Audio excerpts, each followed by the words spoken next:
Namaskar. My name is David Courtney, and today we're going to be discussing what a rag actually is. Rag is a concept that many people outside of India and many people inside of India too have a very hard time coming to grips with, because at times it can be a little complicated. It's actually not so complicated, and so today I'm going to pretty much acquaint you with what it is. Now we're going to be discussing three different characteristics, or three different things today. First of all, I have to go over a little basics of the scales and the Indian, especially the North Indian concept of scales. Then we will discuss the very major or important defining qualities of rag. And then we will discuss some minor and less important characteristics of rag. And once this little program is finished, then hopefully you'll have a pretty good understanding of what rag is. Now we have to cover some fundamentals, so let's go ahead and review our basic concepts of the scale, because that's where everything has to start. Now, if we start from a Western perspective, we have do, re, mi, fa, so, la, ti, do.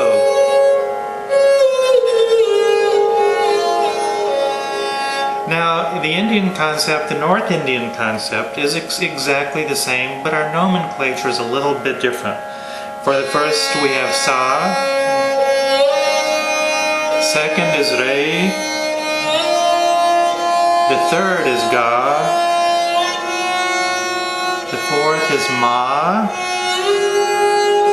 The fifth is pa. The sixth is ha.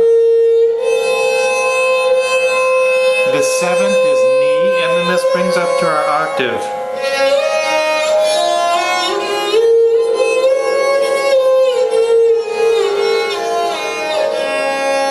Okay, now that's the main thing we have to keep in mind. Now this brings us to our major defining characteristics of the rag. And when I say major, I mean important. And these are basically, these are basically four things we're going to look at. We're going to look at the tat, which is the mode. We're going to look at the arohana, which is the ascending structure. We're going to look at the avarohana, which is the descending structure. And then we will look at certain defining phrases which are known as pucker. These are the most major characteristics which determine the rag. Now let's start with the modality. The tat. In the North Indian word tat means mode. Now what mode means is we have just presumed that the intervals will be whole step, half step, whole step, whole step, and then half step. That's merely a presumption, but we have to remember that there are different modes where the intervals will be different. For instance, one very common one has the augmented fourth.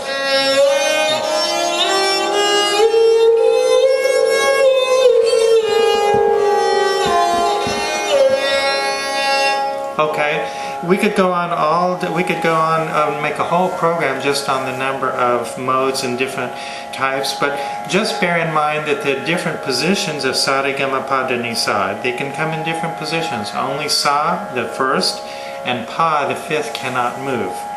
So we have the tat. Now, one of the most fundamental tats from a theoretical standpoint in North Indian music is bilaval tat, which corresponds to the major scale in the West.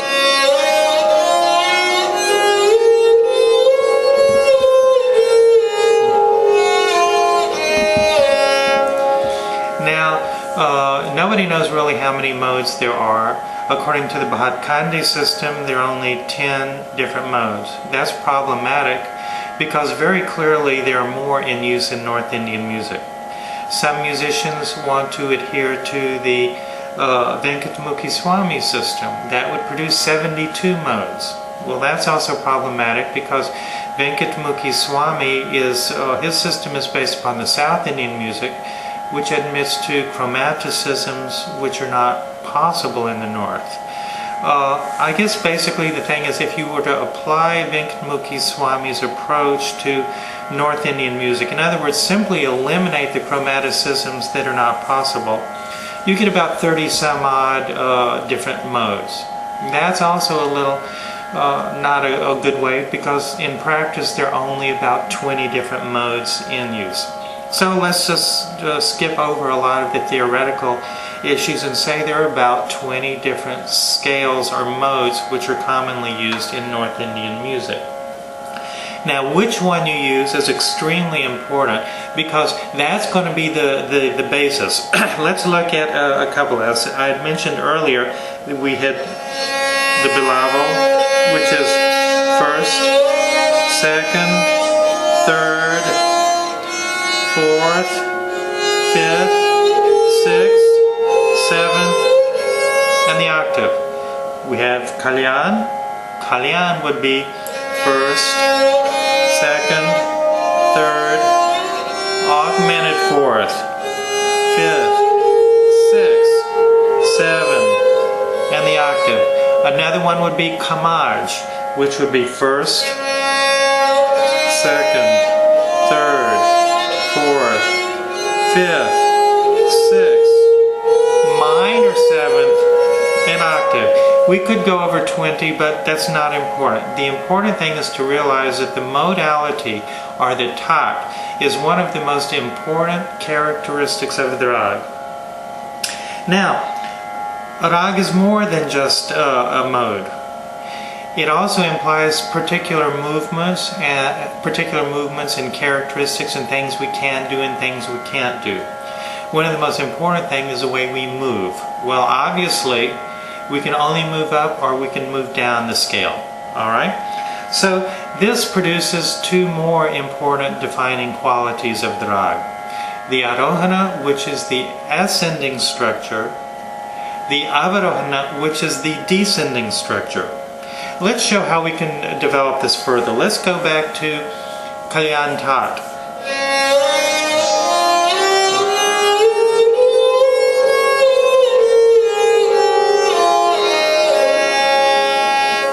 Now this is Kalyan Tat. There's also a Kalyan Rag. Now the Rag has more restrictions concerning the way we move. For instance, in Kalyan Rag we will tend to eliminate the first going up, so we'd start from the seventh. We also have a tendency oftentimes, but certainly not universal, to eliminate many times the fifth going up. So our ascending structure in Kalyan would be like this.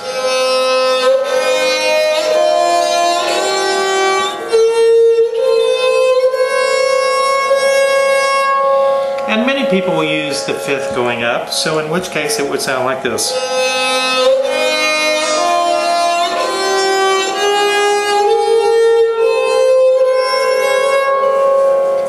Now, descending, we would have all the elements. We'd have all the notes.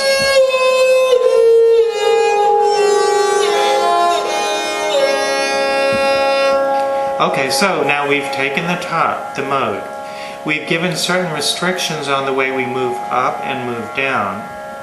Now that brings us to the fourth major important way to define the rag, and that is certain characteristic movements. For instance, in Kalyan, it would be.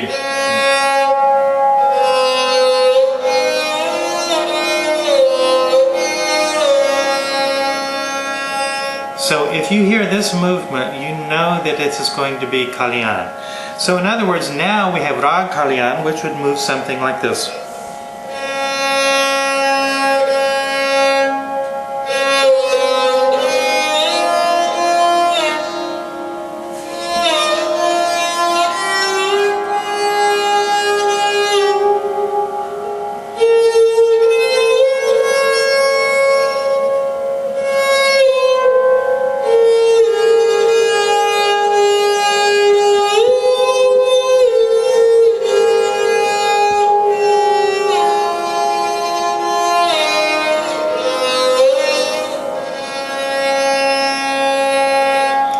Now that's how we had derived Kalyan Rag. Now another thing that we need to also consider is that very oftentimes certain notes are left out. This affects the modality. For instance, if we were to take the fourth and leave it out, and if we take the seventh, the ni, and leave it out, then we get a rag bhupali.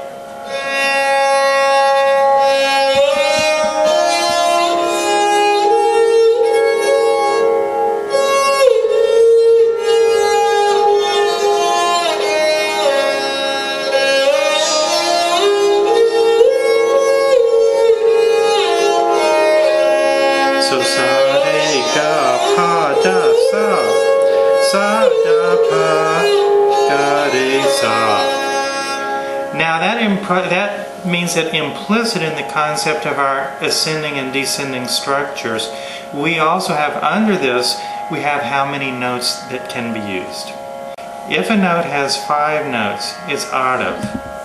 If it has 6 notes, it is shardav. If it has full 7 notes, it's sampurna. And since you can have different numbers of notes going up and down, rags may be described as being ardav, ardav, that means 5 going up, 5 going down. Ardav sampurna, the 5 going up, 7 coming down. Ardav shardav, that would be 5 going up and shardav going down. So this is also implicit in the movement, the arohana and avarohana. Now, we have discussed the important characteristics of defining the rag. We could stop here, but there are also some relatively minor points which are oftentimes used to describe the rag. And I say minor because they are oftentimes not applicable, and you always have to use a certain amount of you have to have a certain amount of doubt. You have to take all these points with a grain of salt whenever these particular points are mentioned. And specifically, we're talking about the vadi, the samavadi, and the samai, the time. Vadi is the important note of the rag.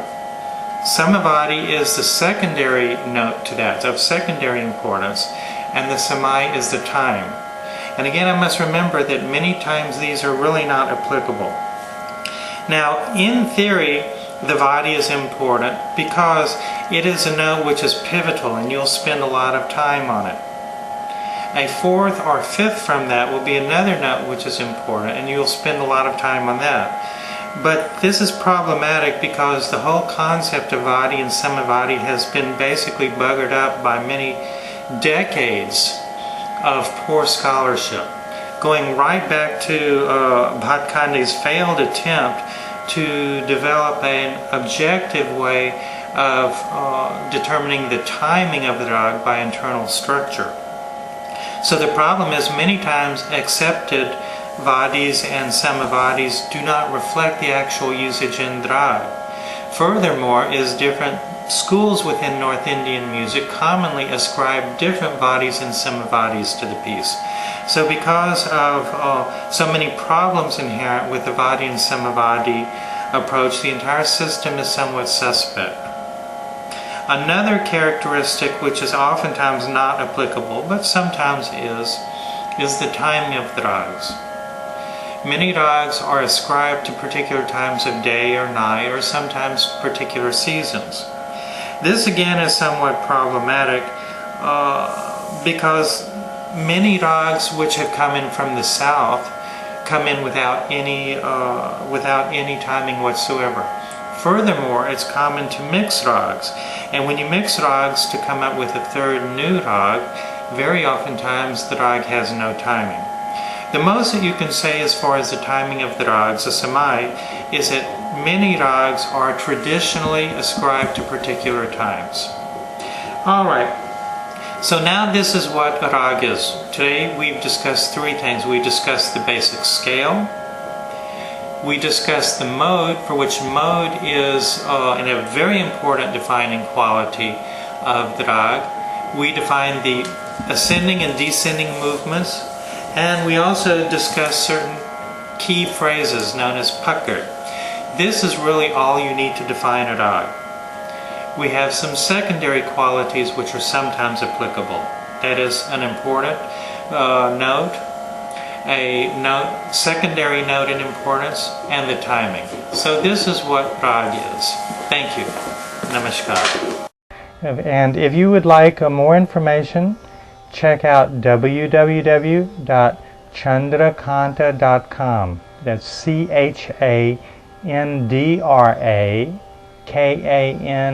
Chandrakantha.com. Or you can email me at david@chandrakanta.com. Thank you. Namaskar.